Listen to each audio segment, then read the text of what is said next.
Hi, Najib. How are you? Good, how are you? Good. Good, good. Give Awesome. me 1 second. Sorry, I had to run out and get my son, and so now I'm like mobile on but my car is going to connect in a second. I'm hoping. We'll wait and see what happens.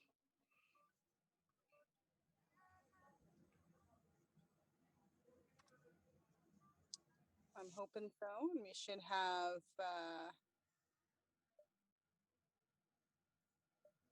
Beverly be hopping on in a second as well. Perfect. I also have Myra with us today.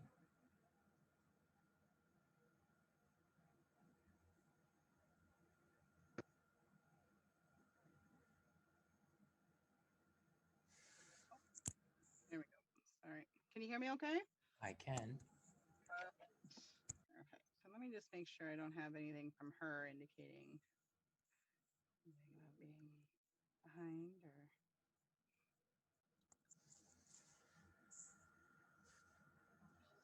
here. She's usually right on the nose, so I'm not Yeah. too sure where she is. We're going good. How have your calls this week been going for you? Pretty good. One thing that we did notice, we think that one of our filter is changed because we're seeing um, we're seeing a lot more leads in there that aren't supposed to be in there. Okay, and what filter is that? Can you pull the filters? So Myra's on the phone with us too. Can you pull the filters, please? Can somebody check need to contact filter for us just to make sure it's set up properly? Normally in the need to contact, we get a couple a day, and in the last 4 or 5 days, every second day we get 30 to 40 in there. Well, that's because it's compounding, right? Okay, help me out here. All along, it's Yeah. been a few a day. So does it automatically just populate in one day and then nothing the following day and then 40 the next day? How does that work? It shouldn't. I can jump in there when I'm back in front. So if you call, let's say 5 people today, and those 5 people didn't answer, in 2 days from now, you're going to be calling those 5 people again, plus some that you may have compound like before. And then when you call 2 days from then, it'll be compounding from those leads as well, right? So I it's guess what always Myra is trying to say is that in the last 9 months, we've never had more than 10 people in there at any given time because we're on top of our leads and we actually work the yeah. database every single day. But in the last week, we noticed Okay. that it goes from 10 to like now 40 or 45. And I think last time I was in there, there was a filter that was on there that was preventing all the leads from showing. I can't remember what it was, and so I removed that filter. So there could have been an additional filter that was accidentally saved as part of that filter, which then wasn't producing all of those leads. Okay. I believe, but like for the life of me, I couldn't tell you exactly which filter that would have been that I took off. Okay. When that happened. That would make sense though. Because sometimes I'll see people will like you'll filter it down a little bit further, but instead of just putting apply, you click update, and then it saves it, and then you know unless you're looking at the filter every time, you wouldn't recognize that. Oh, this isn't the appropriate list. Right. Now, Beverly, are you with us? Oh, hi, Beverly. I am. Perfect. Perfect. Sorry, I was explaining I had to run out and get my son from school. So I'm just on my way to my desk. So I'm in the car right now talking. But Hi, Beverly. yeah. How are you? Good. How are you? Wonderful. Fantastic. So fill me in. I didn't get the crystal update that I normally get on what our topic is today and what the game plan is. Perfect. So Najib is someone we've dialed Najib's leads before, and they are bang on. They're like the picture perfect, making their calls all the time. The downside is that they've yet to see great results from all of their efforts. And so today was, and so I kind of shot you off an email about doing the follow-up calls. so that they can listen in to see how you are following up with these leads. So we tag the leads. He has different filters. You'll see like 1 week check-ins, 2 week check-ins, monthly check-ins, things like that. So they're already organized in there as far as we should be following up with them. But it's a matter of what should we be saying on those follow-up calls or the voice messages when we are leaving them, so that they have a better understanding or can hear, how you're leaving that message or how you're actually communicating again with that lead the second or third time around. So is there a particular filter for me to focus on? Is that what you're saying? Yeah, so if you look in the drop down, there's several check-in filters. You'll see there's like a 1 week check-in, a 2 week, a monthly, bi-weekly. Yeah. So those are the ones that they've already connected with, and now they're following up with them based on timelines and things like that.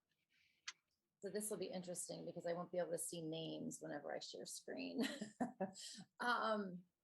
Oh yeah, you won't be able to see the note as well. Well, I don't have to necessarily share the screen. Yeah. So I do. Don't. So what I am going to do is, because right to my eye, I see like a couple red flags that raise questions for me just in the process of it. Sure. Because when we have systems and processes, it's only as good as the people working it. Right. So when I look at it and I'm like, okay, if we're depending on tags and pipeline stages to keep people in the proper filters, we have to make sure that we're marking them properly for them to fall into. So my question is, there are 2 people in here that are showing they have a bad phone number. And if you want to click on your filter, I'm in the number 5 weekly check-in. And I see, actually, they all have bad phone numbers except for one. I specifically marked them yesterday for that. Najib, can you pull them in? Because I want to know what to do with those particular leads. So, okay, you just kind of moved them in there so you didn't lose them? Yeah, so I don't lose them because we haven't worked them at all. When I went through the database one of the days, and I found that I have all of these leads. I haven't, they're opening up emails because they have invalid telephone numbers. I haven't reached out to them. And I purposely threw them in here right now to ask you guys, what do I do with leads like this? I'm sure I have more that are like this. Oh. So they are, and like with these guys, because I didn't know that they were opening up their emails, because it doesn't register anywhere that they are being open, like they don't show up in the inbox or something. What do I do about this? How do I track this? So the way that I look at the dashboard is they're in the proper stage, right? Tried to contact, because we haven't had that physical conversation with them. So when I have my tried to contact, you either have a good phone number or you don't have a good phone number. Yeah. And those that have a good phone number are in the call list. Yes. If they don't have a good phone number, they fall in they don't have a good phone number list. So it's one list. So that's obviously an email list. That's the only thing we can do with them, right? So we can create a separate filter for just email? Well, that, in my opinion, it's a bad phone number campaign. Okay. Automate it, right? And then that way, 2 things. One, when you move it to a bad phone number, the system is going to remind them that we have a bad phone number. Please update your phone number. Yeah. So it will automatically change it out of bad phone number status when they give you a new phone number. Now, can they give you the same bad phone number again? Yeah. Right. Yeah. They can, and they will. Not all of them, but some will. So we trust that process. The other piece of the campaign is most agents, and when I say most, I'm going to say 95%, don't touch the bad phone number leads. And I look at the bad phone number leads as actually a higher opportunity because there's no competition. Okay. So if we're working on getting their phone number or finding out where they are in the process, we are a step ahead of all the databases that they are in. Okay. Perfect. So I would get them on a bad phone number campaign and just let that system automate itself, because they're not your highest priority, right? Agreed, but at least they're engaging with our system, so we'd like to be able to touch them. So Yep. we're So calling you this don't have to really worry about them Mhm. being in another filter because they're in tried to contact. They're just going to be more of an email, right? Because you can always go into your system and pull up tried to contact, bad phone number, and you have your whole list. There we go. That's what I wanted. Okay, try to contact bad phone number. Yep. Thank you. So that's one of the most important things is try to contact like bad phone number people. I always leave and try to contact because it's you, unless they've been very communicative through email and they tell you their exact situation that you can move them to contacted. But yeah, they just stay and try to contact. Okay. And if you want to proactively work them, Mhm. if you have like extra credit time, Mhm. you can go back and look at what they have viewed and Mhm. send it back to them and say, hey, based on your search, I thought this might be a great property that you might have some interest in, and Okay. see if you can get them to engage that way. Perfect, because Okay. quite simply, when I was looking at them and I saw that, hey, they've been looking at properties, well, okay, I should engage them, but I didn't know that they were looking at properties until I like went through the entire database looking at each lead. So I'm thinking there's got to be a better way than going in and coming up to number 362 and then, oh, look, you were in the database and you were looking. Yeah. Okay. Well, and that's something you can also do when you're in your database and you pull up all of your bad phone number people, right? Mhm. You have your whole list of bad phone number people. Mhm. You can sort it by the activity, most recent, least recent. So your most recent, you can blast one email out. Hey, you're looking at some great properties. Are you Okay. thinking about buying in 2022? Yes or no? And see if you can just, because it's all about just getting that engagement. And it's okay to ask the close-ended questions because heck, if I can get a yes or a no back from a bad phone number, Mhm. I've got them engaged. Okay, my next question is when they click on the email then, so I've got last active 40 days. We happen to be looking at Noah right now. So Noah, I'm guessing that Noah was actually in the system. If Noah clicks on the email, just clicks or looks on the email without going into the system, so opens the email and does it, then Noah doesn't show as active. Is that correct? Crystal? Sorry, say that again. Okay, so say for example, Noah here. Noah's, he's been last active 40 days ago. Okay, so to me, that's 40 days ago, Noah was in the system because I've discovered that there's certain ones where I've gone through and it says, oh, you know, this person hasn't been active in 160 days, 180 days, but they have clicked on the email or they've opened the email. They just haven't gone into the system. How do I get the people who aren't in last active? Like, how do I sort that? Because they are engaging with us in the fact that they're clicking on our email, they're opening up our email, but they're not going onto the site, so they're not being counted. How do I put them on a site to capture that? You can't. So You can't, unfortunately. There's no filter that specifically pulls people that are actioning emails. okay, If you're spotting those people, you could definitely tag them so that you can easily pull up those people to monitor their activity to see what they're doing. okay, Mhm. okay. So I have to basically go Lookers. tag them. Oh, call them lookers. Okay, sounds good. Yeah, lookers with bad number. Yeah. Okay, that's perfect. And Okay. that could be an indication as well that something's wrong with the listings that's not even encouraging them to even click on it to open it. Right? Okay. It's the price points could be completely off. They're like, why even bother? Or the type of home could be completely off, the location, things like that, right? Okay. That's those ones. Okay.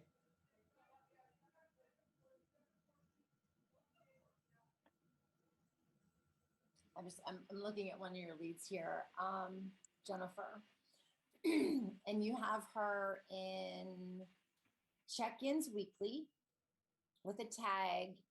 There's been no conversation, but she did reply via text. No phone It looks- conversation. This Okay. is no. Yeah. So she came back. So the initial text was, hey, Jennifer, how are you? I want to check in to see how your search for a new home is going. Are you looking for something now or in the near future? Hello, sorry for the late reply. Looking near about next month. Is that Jennifer Jappus? And that was 10/26. Yeah. Yeah.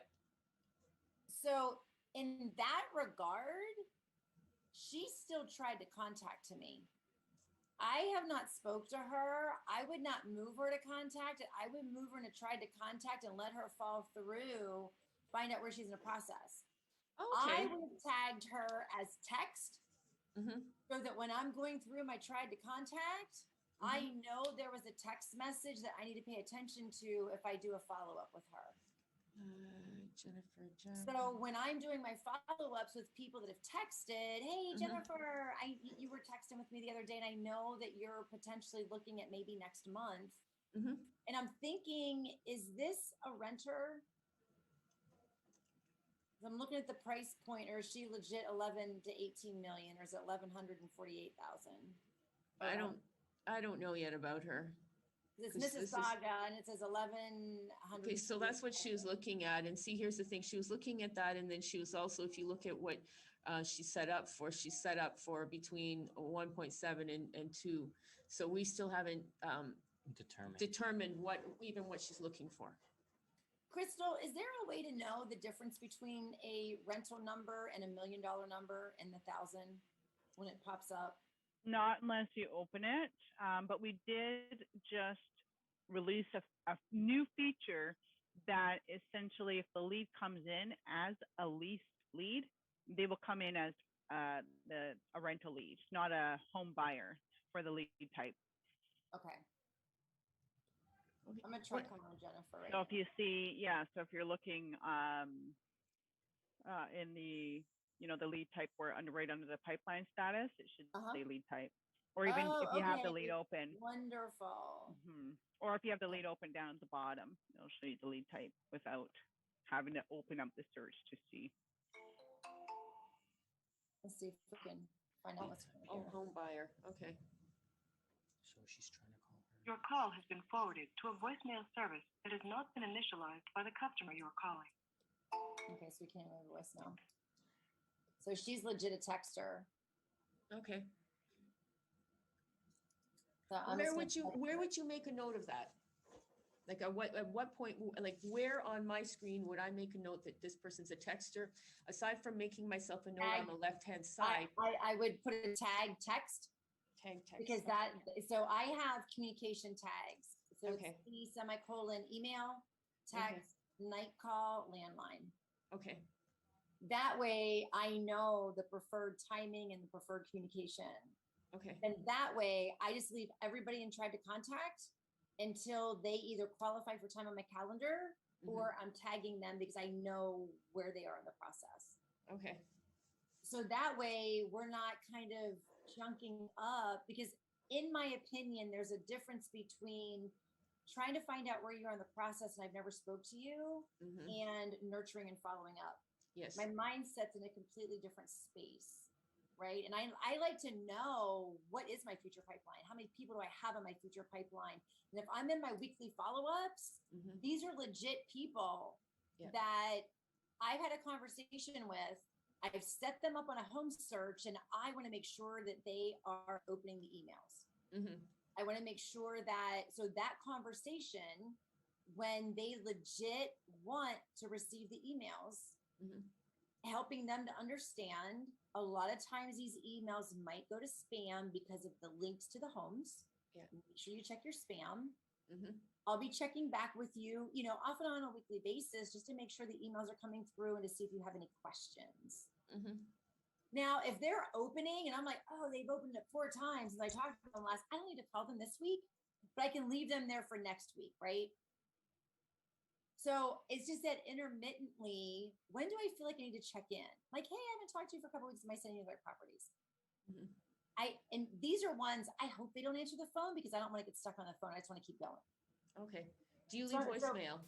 Yeah, make lemonade, right? It's yay, they didn't answer. Instead of going, oh my God, nobody ever answers the phone. So woohoo, I can get through more voicemails. Right. And I intermittently, like sometimes I'll leave a voicemail. Sometimes I'll leave a voicemail and send a text. Sometimes I won't leave a voicemail and just send a text. So it's just a myriad of a combination of how I feel that day. Okay. Like, do I feel like leaving a voicemail? Do I want to move on? Oh, I didn't leave a voicemail last time. Just one of those things. Mhm. But with Jennifer, I'm going to shoot her a text because you guys will get it back. Because I did just try calling her. She may have seen the missed call on her phone, which is what I hope, right? Mhm. I hope they saw the missed call on my phone. But the call is not necessarily going to identify with the text that was sent out before. So she hasn't put two and two together as of yet. Yeah. So I'm just going to say, hey, Jennifer, just checking in. And I'm on another monitor and it's like a little far away. My eyes aren't acclimating. Just checking in.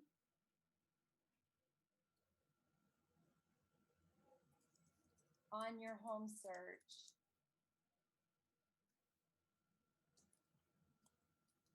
Are we sending you properties of interest?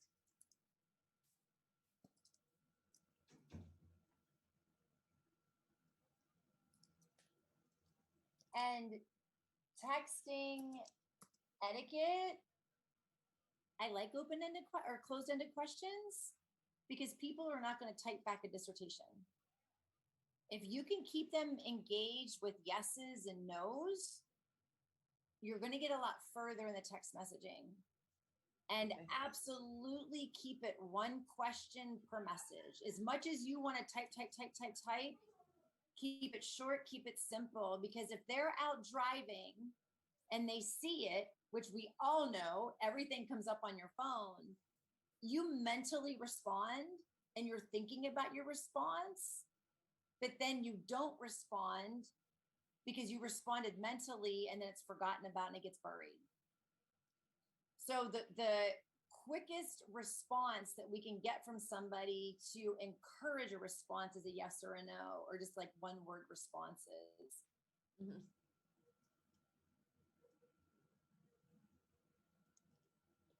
I just want to make sure I don't have any typos. It's not me. Because I'm representing you here.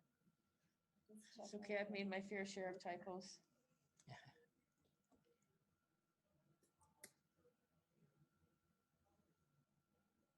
Okay. Let me see. I'm going to look and see if you actually have. So you do have a text tag. Yep. This is where you use the text tag. We've never used the text tag. Okay, perfect. You have it. Are So you okay with us putting it in right now? I already put it on her. Thank you. And I'm going to move her also back to try to contact. That's fine. I think it automatically defaults to once somebody sent you a text, it automatically defaults, which we figured out as well. It absolutely yeah. does. It absolutely does. And that's why I like having that catch-all filter that if they do respond, those are ones that I can go back to and catch and then move them. Like if they come back and they're like, I already purchased, Mhm. I can just leave them and make contact and tag them. Mhm. But if they come back and say like her, I'm looking to move next month, you did exactly what you were supposed to do. But I love where you put the notes out on that left side, because I'm like, if you guys, Bev, work my dashboard. Okay. Because you're working it like if you get hit by a Mack truck, anybody can come in and take over. Well, the worst part is because everything was always on the right-hand side, so you'd have to scroll. So I'm happy that they put this in. Absolutely. Yeah, for sure. No, it makes a big difference. I have another question for you then. If you, like say, for example, when you've got the response where people have said, oh, I've already purchased or whatever the case is, we say, pleasure speaking with you, but we don't, you guys have told us, so we don't remove them from the emails. If they want to unsubscribe, they can unsubscribe themselves, correct? Okay. And what I would do is just try and see if you can get an address or a subdivision or a location and ask them if it would be helpful. Mhm. If they would continue to receive reports, keeping them updated on what's selling around their area to keep, just abreast as to what their property value is doing. Okay. That's Market Watch. Market Watch. Yep. Yeah, we send that out. Yep. Yeah, and if you get their destination, it'll be a little bit more Specific to their area. targeted, exactly. And if you choose to, it can be helpful in the future. Mhm. You can put a just purchase and have a year on there. Okay. 2021, tag, yeah. 2020, 2019, right? Because Mhm. then in the future, when you go to pull that tag, Mhm. you have knowledge of who bought 5 years ago, 6 years ago, Okay. because this is all about database building. And the more quality data you have, the more valuable your database is. Now you do, Najib, have the ability as well to send them sold listings, right? So if they've already purchased, it's a great way to keep yourself top of mind. Because yeah, they like looking at the active listings, but you can send them listings that have sold in their neighborhood that are similar to their home, the same number of bedrooms. So you're keeping top of mind while allowing them to see how their home may be appreciating week over week, month over month with the current sales activities. We That's what we asked. we just that was didn't there was something, who was it, Addo, that just did something on that? Mm-hmm. We just Yeah. asked about that, so we have to look at that again. We looked at it once, we want to look at it again. But in terms of the sold listings, we have people who sign in not because they're looking to buy, but because they've purchased. So now that they're doing comparisons to like, I guess make themselves feel better that how much they paid for their home is how much they wanted to pay for their home.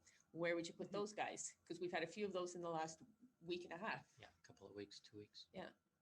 Like, Where what they would want- you do? They just basically, sorry, go ahead. No, sorry, they basically which? Sorry? They basically have purchased a home and they've signed into the website, I guess, just to like make themselves feel They're good watching. about. Yeah, they're They're- there's buyer's remorse. So they're like, oh, did we like buy too soon? Or, because you're always looking at, what we could have maybe had instead. Mhm. Or they're looking at the listings in that specific area that they just purchased in. Of course. And kind of watching that. So it keeps those listings going by all means, because they're looking at them. The sold listings that they get will identify in their inbox as recently sold. Okay. So they'll be able to differentiate the two emails as one being active, new listings, and sold listings. Okay, but we just keep them in the database and we leave them on the Yeah. wayside. Would that be correct? Yeah, you put them to the side. You're building a database, and they will move again. Or maybe they moved into an area that they really didn't actually care for, or their kids moved schools, or they moved jobs. There's so many different factors as to why someone could up and move within a year or two, right? Okay. But now we just need to know where that option is, right? But we can check that. Yeah. We'll review the Sure. the email for that, to do that. That they sent. I have another question. We have a few leads that we have yet to speak to, and they check emails every day. We see them in the system. They look at multiple listings every day. So, and what is it, like, I think there's one of them, it's XXXX. We don't even know what their name is. I'm gonna go with it's Rubin or Rubitol. Occasionally we send out a text message, we'll send out a phone, like an email saying, hey, have you had the chance, clickety click, have you had a chance to check out this property? Hey, they check out the property, don't hear from them. Like, we just, like, it's a one-sided correspondence. What do you guys do with that? Or do you just keep going at it? Are you still calling them though? Yeah, we call them, we Yeah? text them, Okay. and yeah. It's So, basically all you can do. The but whole Beverly might purpose have of the some. filters, the whole Mhm. purpose of the filters is so we're not paying that close of attention, Okay. right? It's next 23 seconds, 23 seconds, 23 seconds, laws in the numbers. So it just came up, and all right, I may be weird, but do you remember when Facebook first came out and Farmville was introduced? Yes. Well, I was a junkie. I loved Farmville. I'm just a glutton for any of the online games, the apps. I love them. It's mind numbing. Well, when I started with Farmville, it was right when I started calling leads and I was lead generating. So Farmville, funny enough, really did teach me how to work my calendar, because it came out and it says, okay, you can plant this, this, and this, and it'll be harvested in 3 hours and 6 hours and 24 hours. So I had to be very strategic with what I was planting or my crop would die. Mm-hmm. Yeah. Well, as I'm calling leads and as I'm putting systems together, I'm like, man, if I can make calling leads like Farmville, we can actually have fun with this and not even think about it. So that is exactly why I wanted to have fun with it and not think about it. Mm-hmm. I just want to go in, plant my crop, harvest my crop, get my points, and move on. So the filters are completely designed to be able to go in and go, I have 25 people that I've never spoke to that registered the last 14 days. Whoop, that's my call list. Mm-hmm. I don't have to call them again for another day or two. I have people that have been actively engaged over the last 30 days I've never spoke to. They registered anywhere from 15 to 5,000 days ago. Don't care anything other than that's my call list.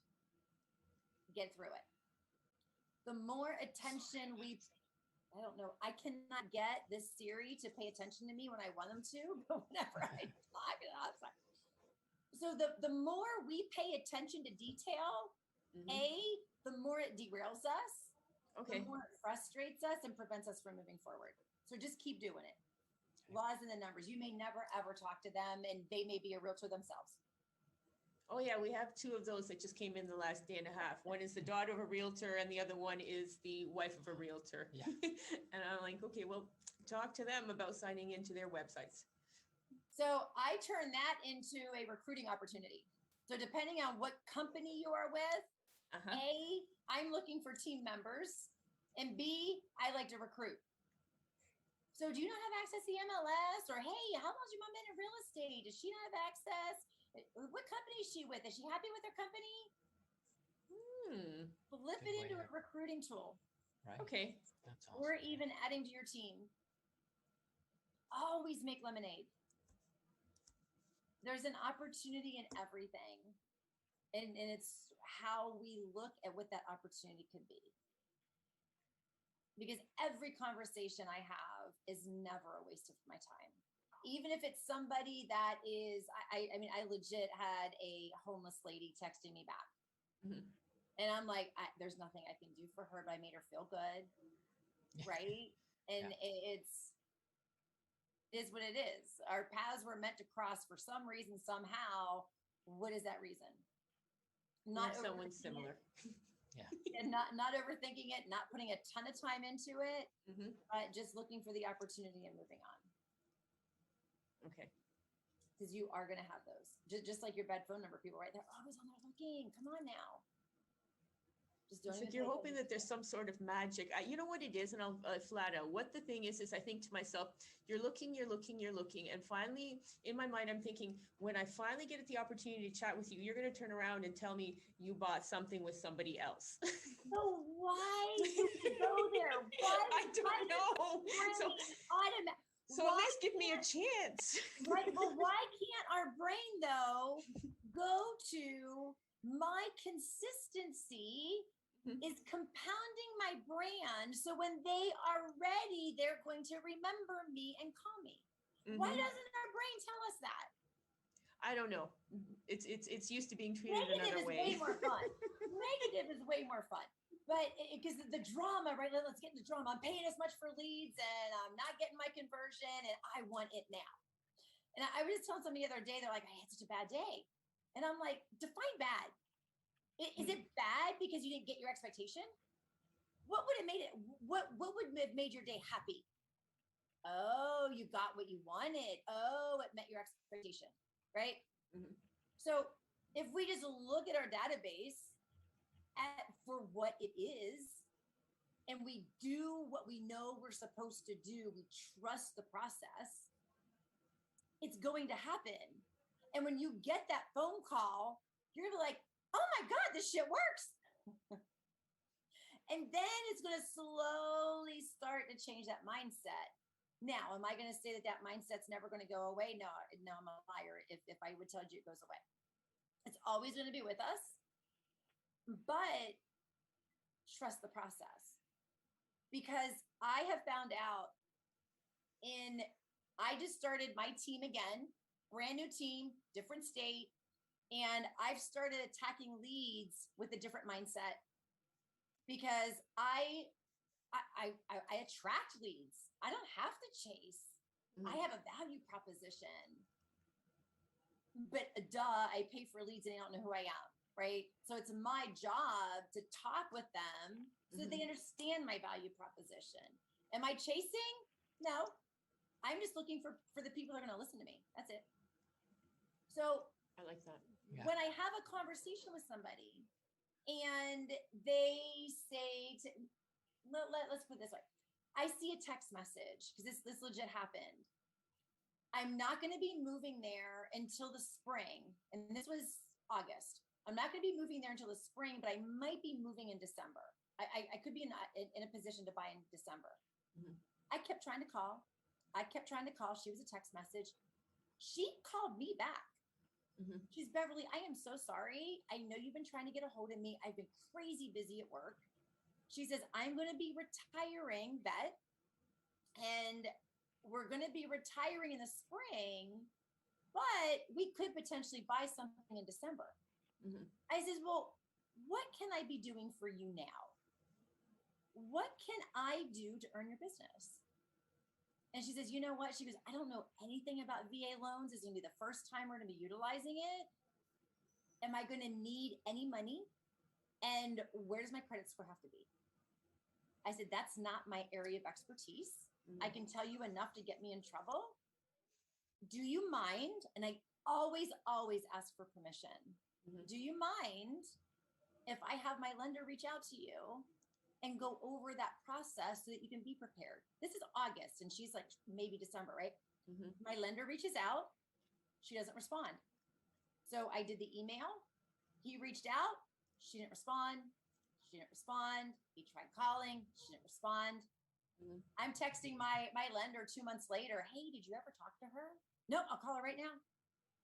Because I have to keep my lender on his toes to make the phone calls too, right? Yeah. They had a conversation. Come to find out, her credit's jacked up. Okay. She's working with somebody in credit repair. Mhm. She is in the lower 600s, but trying to get it higher for VA to get a better interest rate, Mhm. right? I leave her a voicemail every few weeks. Hey, Lisa, I just left her one today. Hey, Lisa, I hope you had a great Halloween. Go Braves, because we just went to the World Series. And I didn't need her to answer the phone. Mhm. She don't have to answer the phone. Just wanted you to know that I'm here. Hope everything's going great. But that's a prime example, right? Of I could be going down that path of her ghosting me. Mhm. But what I find out from the biggest majority is they have a change of plans. Uh-huh. Something came up in family, something came up in life. Mhm. I'm no longer the priority, but I'm trusting the process. And when they finally do answer the phone, they answer it, hey, Beverly. Mhm. That's impressive, right? Yeah. So just text messages here, voicemails here, giving them the permission to not have to call you back. Because what happens when you call somebody, they get that, oh my God, I feel so bad. I need to tell this person. I need to talk to this person, but I just don't have the time right now. If we give them that permission, it's changing their experience. Mhm. Because that's what they remember. They remember the feeling of your voicemail. They remember the feeling of your text message. And if we can help them to feel not guilty and like, oh, she reached out to me again. How sweet. It's just trusting that process and just going through it and knowing we're building a pipeline. It's a marathon, not a sprint. Sounds good. When you have the ones who, oh, it's you, and they hang up on you, and then you call them back again, 2 weeks later, they hang up on you. Do you persist to call them? Or the other is to say, one thing's a hang up, but when they tell you off, do you keep them in the database? Or what do you do with them? Sorry, I text them. Sorry, lost ya. Mm-hmm. Oh, Just wondering if you have plans on buying a home this year. Okay. Just wondering if you have plans on buying a home in the future. So then you can actually be straight out and ask those types of questions at that period of time. Absolutely. Okay, because I use I got we enough seem to have people gotten disconnected. Just tell me no. Don't hang up on me because I'm going to keep calling your ass. Yeah. Right. Yeah. That's what we do. That's exactly what I do. But when I see it, it's like, oh God, I have that dread. It's like, gonna have to make this phone call again. Well, and if you've heard me on trainings before, some of my stories, you know, I always bring them back because they were huge learning lessons for me. I had a lady hang up on me. It was at least 8 times. Mhm. And I'm like, that dreaded, like, oh God, I'm just going to eliminate her. I'm like, going to call her. Like, why am I doing this to myself? Mhm. I'm like, frick it, I'm just gonna have fun with it, right? She picks up the phone. Like, if you're gonna hang up on me, why are you picking up the phone? Like, just don't even pick up the phone, right? Doesn't even make sense. These are the dialogue that I have in my head. She picks up the phone. I don't even remember what her name is. And I said, hey, this is Beverly. Don't hang up on me. Yep. And she says, I have horrible cell reception. Can you call me back at this number? Called her back on her landline. Had a great conversation with her. So she was frustrated that she can't answer her own cell phone in her home Mhm. because it cuts out. Yeah. So she's hoping, let me see who this is. And a lot of times, other times I've had happen where I text the person Mhm. and they're like, I'm so sorry, I'm at work. I can't talk about this right now. Can you call me back tonight? Mhm. I'm like, they didn't hang up on me because they were being mean. Okay, I had a question for you. So when they ask you to call you back and then you call them back and they don't answer, how do you keep going after that one too? Or that they're going to call you back and we'll come into, I'll have one more question for you. Keep going. 3 strikes, you're out. That's my motto. If you ask me to call you back, Mhm. and I call you back at that time and you do not answer, I reset the task 2 more times. Okay. And if it's a specific time frame because they're working, I try to keep that task set in the evenings or on the weekends. Mhm. But if they do not respond back to those 3 attempts via like, hey, it's Beverly, because phone call, they don't answer, text. Hey, you asked me to call you back. I'm just shooting you out. You know, I just, you didn't answer the phone. I'm sure something came up. Just wonder where you are in the home buying process. Okay. And then I 2 like more that. times. Yeah. And then move them back to try to contact and just let them fall in your queue again. Okay. And then just in your little summary right below the phone number, try calling back, didn't answer. Then that way you know that you had communicated at some point or something with them before. Okay. And then the other one that's the extension of that is when you speak to them and they say, I'm at work, I'm in the coffee shop, I'll give you a call back. Now, Wait, just a really quick question. Do you plan on buying a home this year or next year? okay, so try to get it in there very quickly. Just, hey, just real quick, I Yep. just want to know. Okay. Because you want to know, like, do I get rid of you or do I keep you? Okay. Okay, perfect. But even then, because I believe that you guys have said sometimes when they brush you off anyway, it's just they're in that moment. So maybe they are thinking of buying or whatever the case is, but in that moment that we've caught them, they're just like, just get off my phone. And that's why I just asked them real fast, just real quick. Are you going to be buying a home? Do you want to have a conversation about homes? And they'll say yes. And Or I they'll get say hung no. up on. And if they say yes, great, leave them in your queue. Well, when's the best time for me to catch you? Days, evenings, or weekends? And then just queue it. Okay. Perfect. And then do the 3-strike rule. Okay. And then that's somebody you just might want to tag as a night call. Okay. So that when Yep. you sit down in the evenings, you can pull up all your night call tags and you can be very efficient Okay. with your night people. Okay. But I do try, even when they say, hey, I'm like, hey, real quick. Mhm. Is I the try most that. I get hung important up thing to on. me- Yeah. Now, did you? Well, and then I might just let them go. I don't know. It really depends on my mood. Yeah. It depends on my price point. It depends on what they were looking at. Mhm. If they were a really low value in a really high dollar area, I'm like, Mhm. Well, I can tell you flat out because most of the people that we have looking, if we don't have the opportunity to speak to them, because it takes us several chances to get the opportunity to speak to them, we can have a look at what they're looking at. So we know everybody's looking realistic. Like if they haven't, a lot of them haven't set their range. So we don't know if they're looking at the $700,000 homes that don't exist, or if they're looking, chances are they're not looking at the $4 million, $5-6 million, but they're still physically looking at them. But I'm guessing that that's not their market. So if we're looking at a market where it has to be above 1.2 for you to get this detached, 1.2, 1.3, 1.4. And I have them coming back to me saying, okay, I'm looking at we want to spend up to $1 million. And then you try to explain to them, well, we can set up a search, but I keep thinking to myself, I'm wasting my time because I cannot find what you are looking for in this area. It just doesn't It exist. doesn't exist. And it's even if they'll find a property that's, well, the same thing. You'll find a property that's priced at, like, I don't know, for some reason, 890. We know that that's going in for bidding more. We know it. So, how do you realistically explain to them without offending them? Because what we do is like sometimes we'll say, you might be short on your budget. Oh, I specifically want this area, because what we try to do is we try to move them out a little bit more west or a little bit more north. Like it's even harder, like north and west. Like Burlington's expensive too, and so is North. like Milton and all of that. But there's pockets that you can still pick up some properties in there. But So my question, Mhm. what's more important to you, price or location? Okay, I like that. So I asked them that. Mhm. And then, because you really want to know, right? Now let me ask you. So if location is what's most important to you, Mhm. if you're not able to find a home that meets your expectations, Mhm. is this a have to move or is this a want to move? Mhm. And if they say it's a have to move, what is your plan B if you don't find a home that meets your expectations in your desired location? Because you always want to get down to urgency because you don't want to work with somebody that doesn't have to move. Okay. If they have to move, Mhm. don't worry about offending them. Be truthful with them Okay. because it's a waste of everybody's time.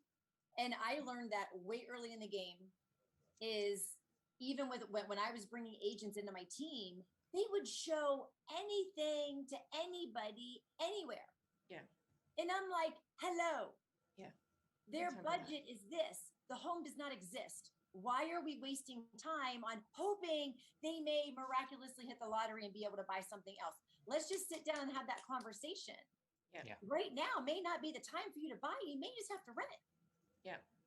Do you have access? Let's talk to mom and dad. Do you have access? If you can just come up another 15,000, do we have that opportunity? What is the solution to the problem? If this is a have to move and we can't make it happen, Mhm. you're doing so much of a greater service of value. Yeah. Because how many agents will exhaust this person, show them homes above their price range, and just it's mentally taxing on them, Mhm. but they don't know. Yeah. So it's up to us to be truthful with them. And, I love getting the client after they've been with one or two agents. Mhm. Because what do you hear? I've been out with this agent. They're not showing me anything that I want to see Mhm. because it doesn't exist. Yes. But the Yes. agent, just to your question, didn't want to offend, Yes. but they were offending even more by showing something above their price point. Yep. Because we can't squeeze a square peg into a round hole if it's not going to fit, right? Yeah. If they don't have the money, just Mhm. because they fall in love with a home that's out of their budget, we can't make them qualify for it. Yes. But a lot of agents, we know getting face to face is the most important thing. Mhm. I get them face to face and I show them the right property, it's going to happen. But there are some times that you just can't make that happen. Yeah. And that's up to you to have that realization. So asking those right questions to qualify, because the last thing you want to do is spend time, following up on a nurture lead Mhm. that's completely unrealistic. But if they say price is more important to me than location, you got something to work with. Yes. Maybe. If they're not crazy out of their price range. Well, no, I agree. That's perfect. I Yeah. like that. I really like that because we lost even somebody, what was it, back in the spring, because they were looking in a particular location. So we mapped out in terms of school and in terms of where the tennis program was, did the entire thing. And then with the low budget, I'm like, this is the pocket within this radius. These are the homes. So they're out of town. So we're discussing listings. We're asking about listings, back and forth and back and forth. All of a sudden they disappear. And instead of buying towards the west, they're leasing in Richmond Hill. So that was that perfect scenario, right? Of what's more important to you, price or location? Uh-huh. And so obviously location was more important to them, right? Yeah. Well, I So- don't see how it was because now they're nowhere near any of the any of the criteria Well, that they could asked us they to have look for. even leased anywhere near where they were looking for the price that they got their lease at? Oh, that's a good question. But then who's to say? Because those areas should be within a couple of $100s a month of each other, of where One they would went. think, yeah, depending on One what would you're think, but paying. you're right. Maybe they could have gotten something for a better, for a very good price. But Yeah. that's why I like to ask those qualifying questions because because sometimes people just don't know themselves. Yeah. Because the only thing that makes a sale Mhm. is that their expectation meets an opportunity. Okay. There has to be an opportunity in the market that meets our expectation to make that Yes. sale happen. Yes. So if every question that we're asking is revolving around those two pieces, Mhm. because their urgency has a lot to play with that too. Yeah. Well, if they don't have to move Yeah. and the prices aren't working for them, Mhm. you're gonna be wasting a lot of time because you know that unicorn is not gonna pop up in the pet shop. Yes. Yeah, we have a few of those and we check in on them once a month, once every once 2 a months or month something, quarter. quarterly, just to see how things are going because they're happy where they are. But it's that thing, we're happy where we are, but if we find something better, undefined better, but better. Well, then- so ask yeah. them, right? Yeah. So define better. What is better? What do you love about your home that you wouldn't change? Mhm. What is the absolute? What home would make you move? So Okay. get them to get more clear. Because a lot of times they don't even know what that perfect home is. Because well, if we find the perfect home, well, honestly, if you find the perfect home, it's going to be too damn late because it's already going to have 20 offers on it because you're going to be a day late and $1 short. I can promise you. I like that. No, because we'll get the thing. It's like, okay, we want a swimming pool. Great. We want this size of lot. Great. We want it to be a 2-story. Great. Okay, so you're in the right price point. They're in the perfect price point. Great. But we want it to be more modern. Great. So as you're going through it, it's like this is ticking everything you're looking for. We can park your cars in the garage. You've got your double door entrance. Yeah, but that's not it. Okay then. So we in we that have case, one of those right now. Mhm. They're living in Texas. Mhm. They bought there just because their only daughter was living there. Their daughter died of cancer a few months ago. oh wow. 32 years old. They have no ties to Texas at all. Mhm. They have a home that they're sitting on in the last 3 years over 400,000 in equity. Wow. They want to come to Atlanta. Yeah. They were here when she was in college 5 years ago, and they have their heart set on one subdivision. Oh wow. Yeah. Now, they don't want a basement in a home in that subdivision. Mhm. We narrowed it down that we pulled the tax records and we pulled every home in the subdivision that does not have a basement, and we door knocked on every single one. We've sent letters to every single one, and we've had conversations with about 75% of these people. Mhm. 2 had a very high likeliness of moving. Mhm. Wasn't the right home. You went in the subdivision, you went out of Texas, you really don't. They're not ready for their closure yet. They don't even have the stuff out of their daughter's room. Yeah. So Not happening. there's always the underlying thing. Mhm. So when you have those people that want something so specific, Mhm. hey, we've made a name for ourselves in this neighborhood. I can tell you that right now. Yeah. My agent is very close with 3 sellers in there right now Oh wow. that I can guarantee you we're going to get at least one of those listings. And our price point here is about 400,000 to 500,000, and these are $800,000 to $900,000 homes Okay. in a gated community. Oh nice. Yes, Okay. we followed a car in the gates and door knocked in a gated community. Nice. Because we're on with one of ours too. We're thinking of they're looking specifically on 2 streets. So we're thinking of doing the same thing, going to do the door knocking on the 2 streets because there's nothing. It's such a neighborhood that there's no there's probably in the last year there's been 6 sales in the entire neighborhood, let alone on that entire street. It's you move in, you want to stay there. So we're thinking of doing the exact same thing, going to see if anybody's interested. Yeah. And the thing is, you're showing your value proposition of what you're willing to do for somebody. Yeah. B, can't guarantee that house is going to be the perfect marriage for them.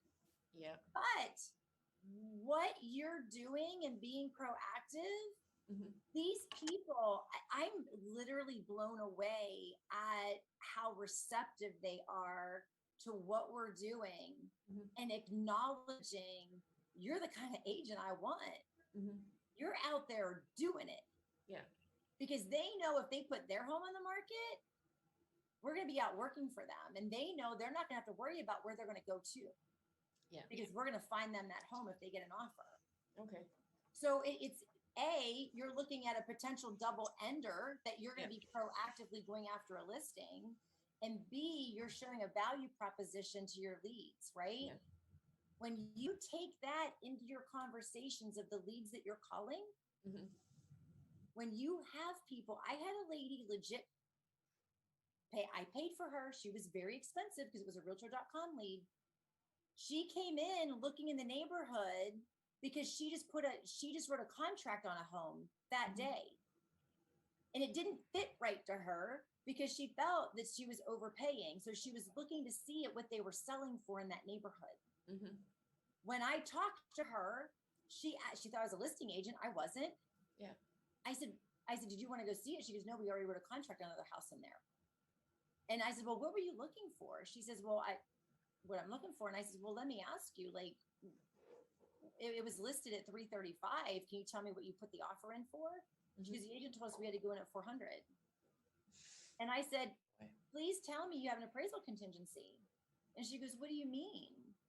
I said, well, if you're going in at 400, do you have something protecting you if the value doesn't come up to 400?